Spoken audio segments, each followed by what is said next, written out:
Hello everyone, my name is Reaction&Panic and this is another reaction for My Hero Academia. As always, please go down into my description. There you will find a link which leads you to the reaction itself.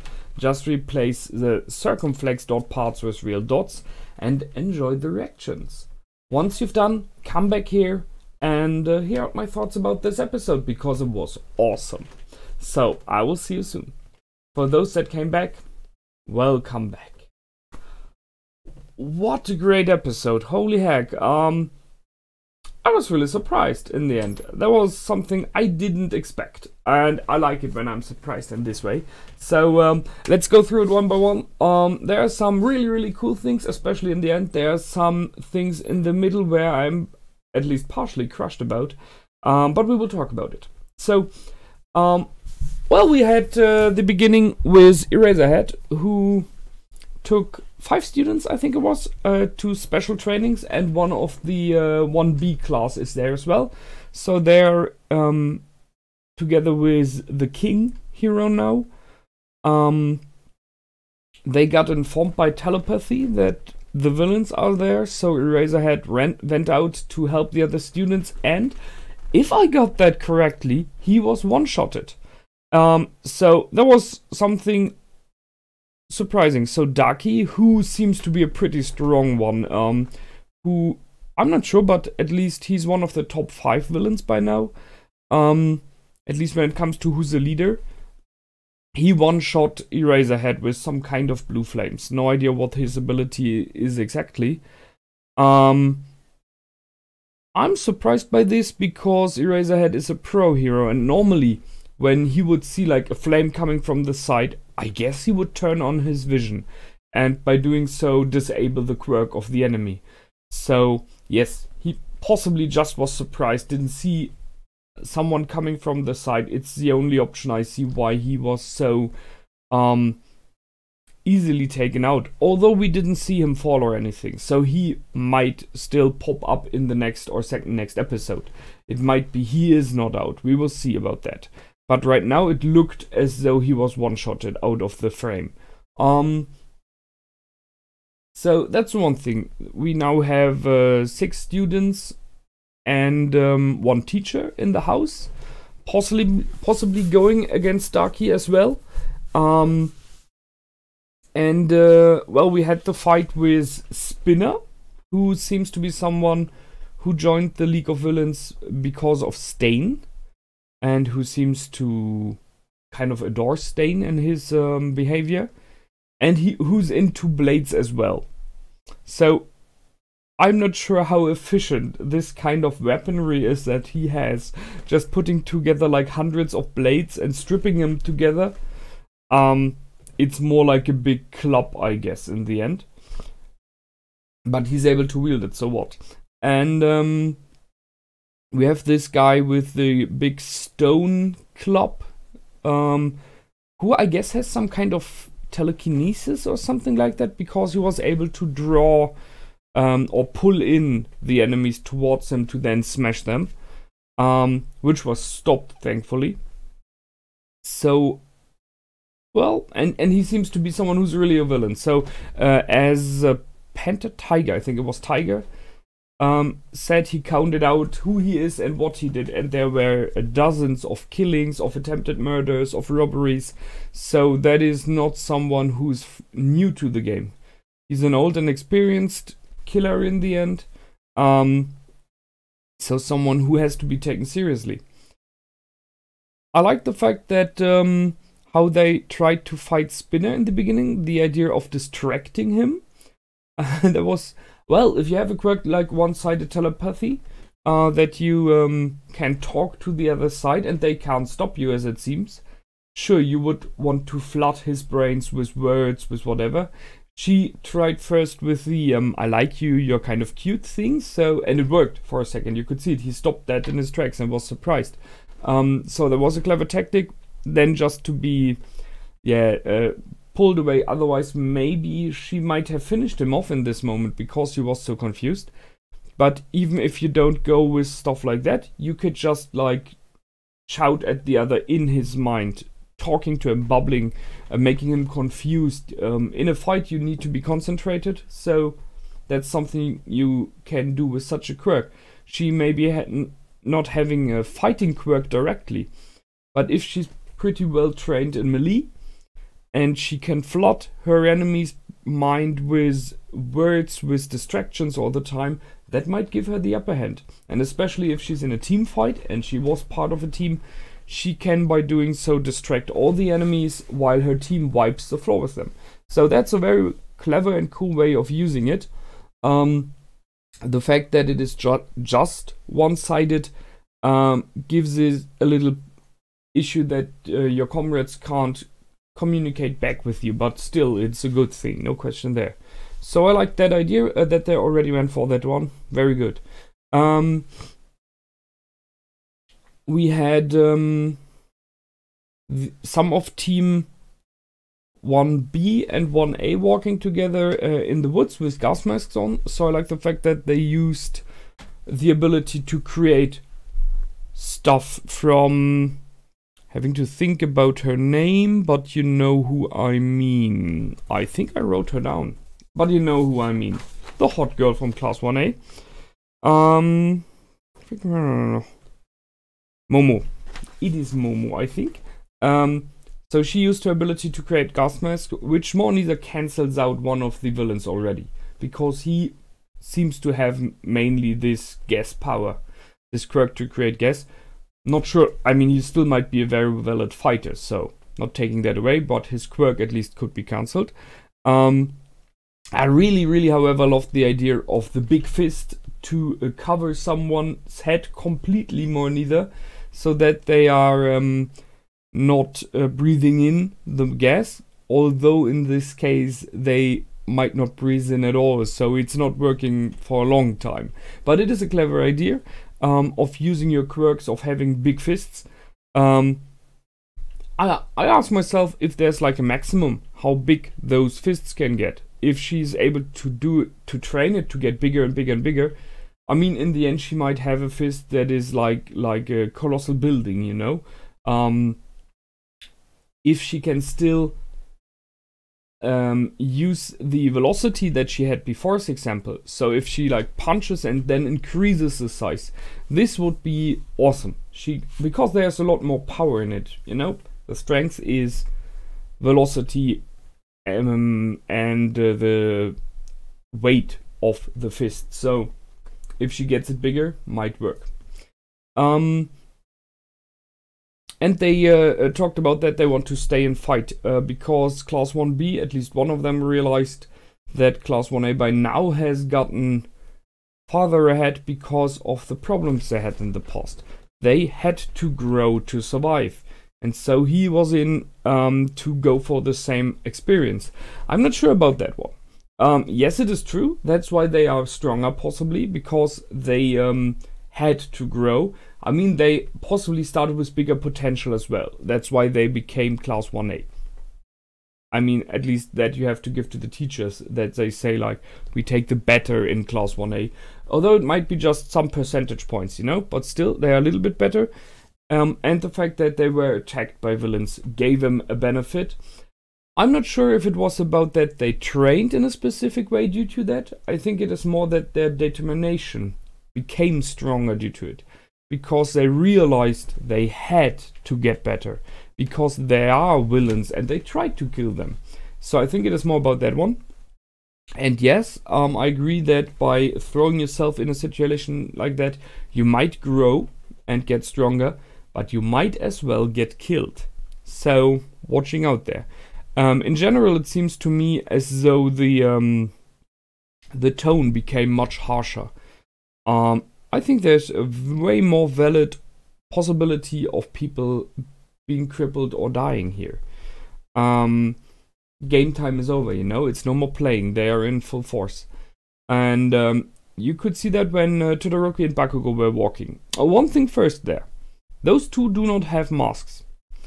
How do they survive in the fog? I mean, I give it to them, they're resilient. But that was surprising.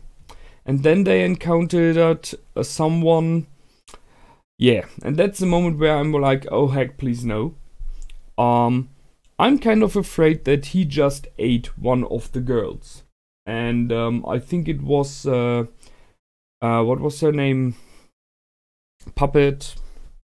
One of the four pro heroes. The other girl in the end, you know? The one that talked to Koto in his past about his parents and so on. So she was a nice one, you know? You could see that the villain had a hand there. And later on, when someone asked where she is, why she's not answering in the fight against Spinner, where they pushed back to, there was a short picture of a stone with bone pieces on it and everything and blood. So I guess this villain that Bakugo and Todoroki encountered by now is, however, eating his enemies. And seeing that his mouth is looking like that, I guess it is somehow kind of his quirk, or at least related to his quirk. No idea yet how it works. So I'm kind of afraid that she's dead and eaten. But then I remember her name was something like Puppet Doll, something doll, I'm not sure. So maybe, just maybe, there's a chance that her quirk is somehow like that she can set herself back together. It would be a strange coincidence, but we never know. If not, yeah, then she's dead possibly. And that's why I meant it gets darker. It really gets. Ragdoll was her name. That's it, Ragdoll. So, yeah. And now we are coming for the main story. So, two things. As we know now, they are searching for Kachan. Why? I mean, there's no question. I had it in discussions in the past, in the last seasons, if you've seen those. That Kachan in many ways has, in my opinion, the option to become a villain. Because he's very easily enraged. He has this attitude of hating everyone to him from time to time. And he was a bully in the past, there's no question. So he has very, very many points that say he might become a villain. But I would like it even more if he would stay a hero or become a hero to grow above this, you know? So question is why they are searching for him specifically. I don't think they want to kill him. Because it would be, why should they? Who's he that they have to kill him, you know? So either they kind of want to recruit him, but I don't see the exact point why. Or there's something else which we do not know yet about him that is somehow keeping him related to the League of Villains. I guess we will learn about it. However, they try to find him. And while doing so, Muscular, I will call him Muscular, I guess, maybe it's even his name, I'm not sure, I think I read it somewhere. Gave us this info and was fighting against Deku now, and that was just awesome. So, about the villain first. He's the one that killed the parents of Kota.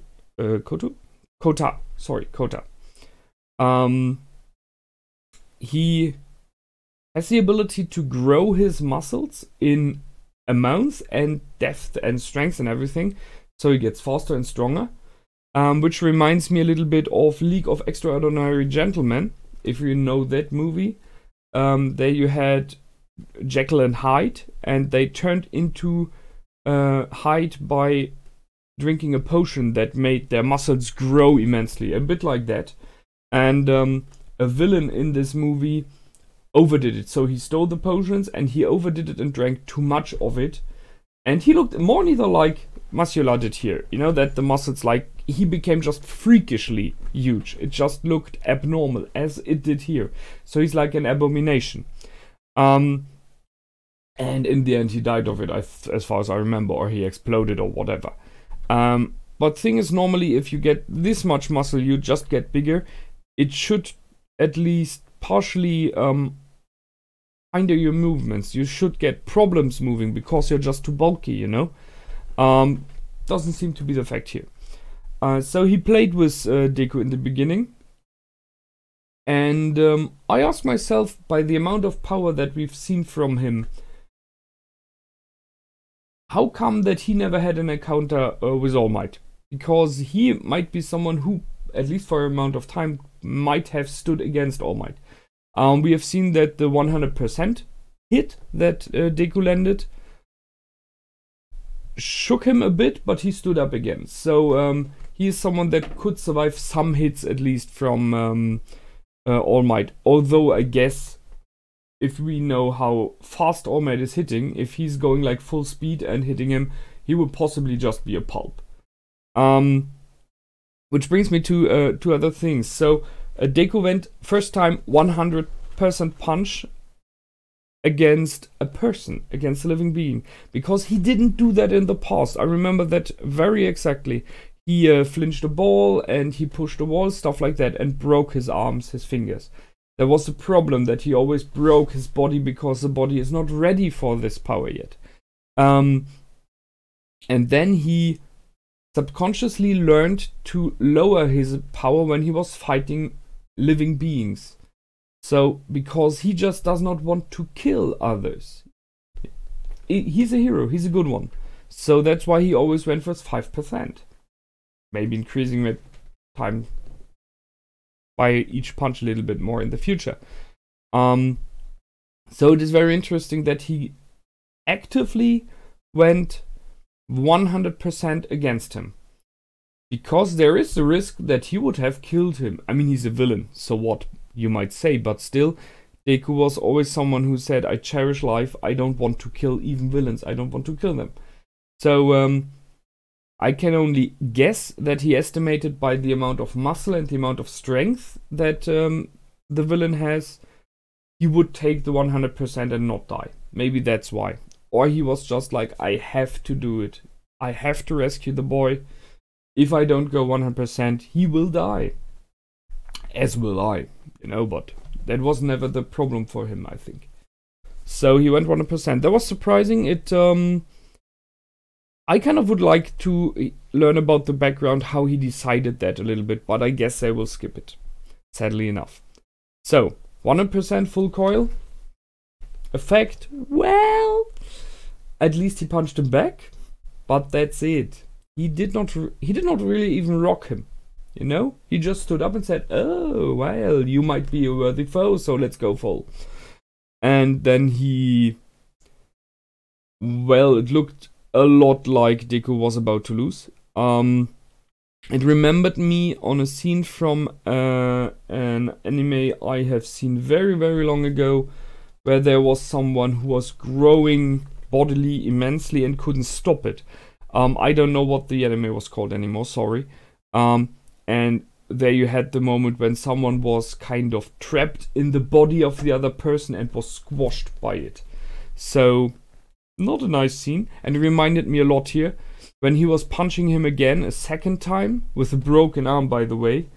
And he just, you know, grew his muscles and pushed him into the ground and smashed him just by his muscles. And in my opinion, there was a moment when it was about that Deku was about to die.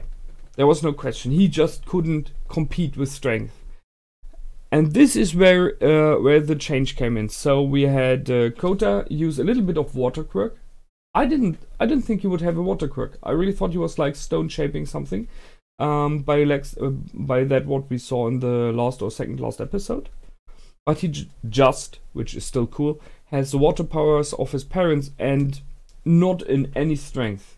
So it is not what I guess that he would have like tremendous powers.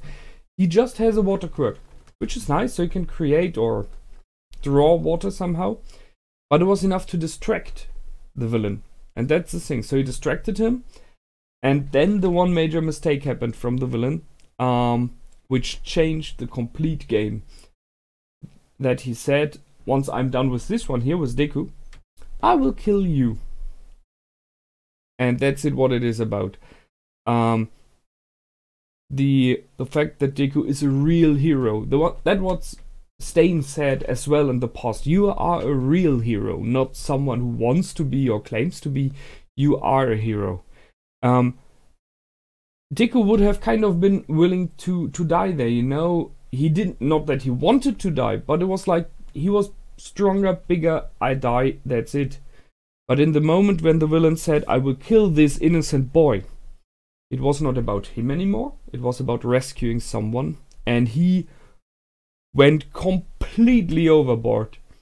And he pushed him back and so destroyed him. Holy shit. It was just, I mean, he didn't power up in this moment. He just grew stronger in the, they still had this punch against each other going. It was like a tug of war there. They punched against each other and Deku was about to lose. And in this moment it turned the other way around. You could hear even the villain saying, "What the heck, you're getting stronger, why?" You know, and that's it. It is never about him. It is always about those that need to be rescued, those that are civilians that are endangered, that he's the hero rescuing them. And not just by wanting to be the hero, he is the hero. That is the thing here in this episode, which I like. Because Deku always said, I want to be a hero like All Might, you know? The one that saves people with a smile, I want to be. But it's no longer about what he wants. He already is the hero. It is his inner self, you know, his soul that turns him into a hero. I really, really like that. And, well, then he went for 1 million power percentage punch of destruction and doom. I did not see that one coming, so, what was it called? Delaware Detroit Smash, I think? Why ever they name it like that. But so he did not went to 100%, he did not went to 1000. He did go for 1 million. So how did he survive that one? First thing first, the villain was completely pushed into the mountain there. I guess he will survive whatsoever, because it would be kind of sad if such a great villain would be gone. He's a really good punching bag, you know? You can train with him.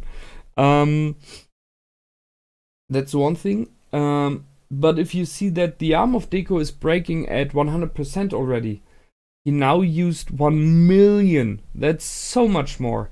How did he not just vaporize himself? So I can only guess that somehow he learned how to use it without actively doing it, you know, just by the fact that he kind of claimed the next level of One for All.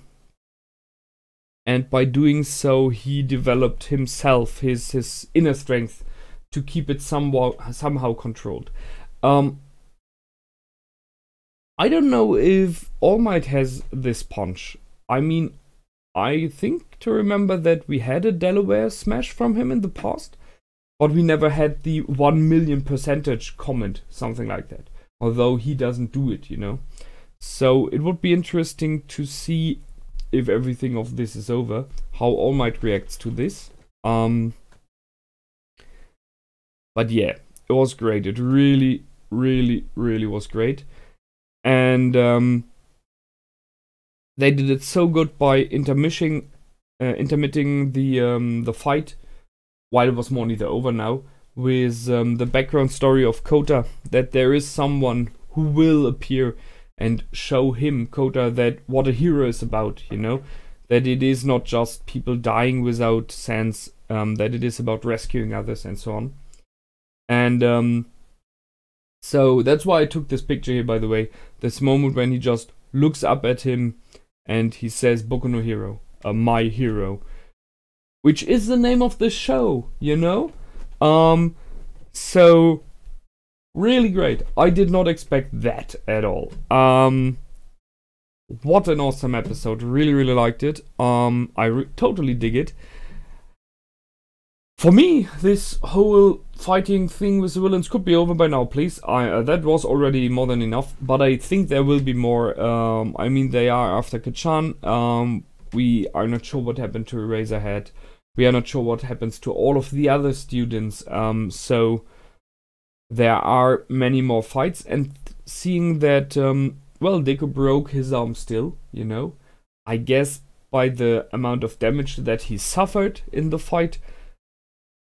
Although he's a hero and would want to stand up and fight on, I'm not sure if he's really able of helping the others. At least not on a big amount. So I guess it's now on the others, on their shoulders to carry the fight, so I hope they will do. And seeing that Kachan and Todoroki are on the way together, I see fire in the future.